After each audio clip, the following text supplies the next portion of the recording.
Bonjour. L'art de bien communiquer réside dans le fait d'aborder cet outil marketing avec méthode.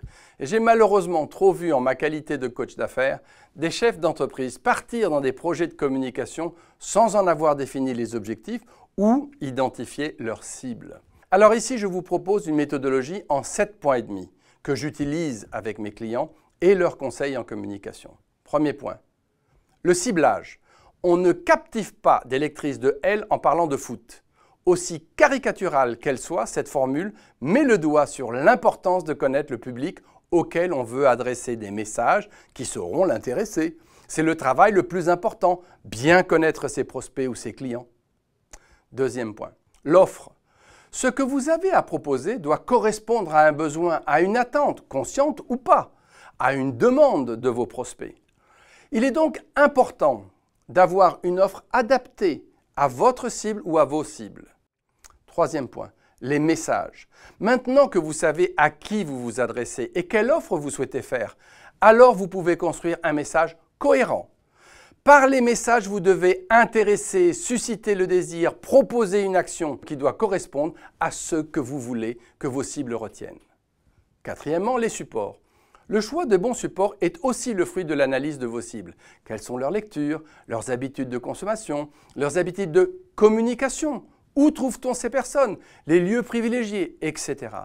N'oubliez pas que le ton d'un message change aussi selon le support que vous choisirez. Cinquièmement, le plan d'action. Le lancement de vos campagnes de communication doit être programmé par un plan d'action défini au préalable pour jouer efficacement avec la complémentarité des outils que vous allez déployer. Sixièmement, mesurez les résultats. N'oubliez pas de mesurer les retours des campagnes de communication. C'est le meilleur moyen pour identifier ce qui marche ou ce qui ne marche pas. C'est aussi apprendre et améliorer. Rares sont les messages qui marchent du premier coup. Alors construisez au fur et à mesure. C'est aussi en forgeant que l'on devient forgeron. Ne vous laissez pas tenter par une jolie commerciale ou un vendeur persuasif. Organisez votre communication, construisez un plan. Septième point, vous.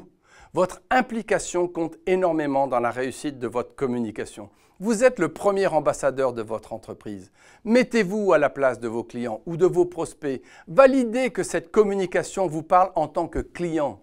Ne vous faites pas plaisir. Le but est d'attirer l'attention de votre consommateur et de provoquer l'acte d'achat. Vous devez donc être impliqué et faire vôtre les actions de communication sur lesquelles vous aurez investi. Alors, le septième point et demi, un conseil. Communiquer avec méthode compte pour une bonne part dans les résultats que vous allez retirer de vos opérations de communication.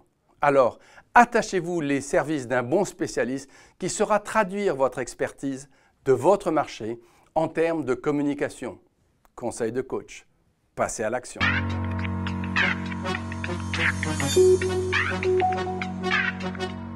Thank you.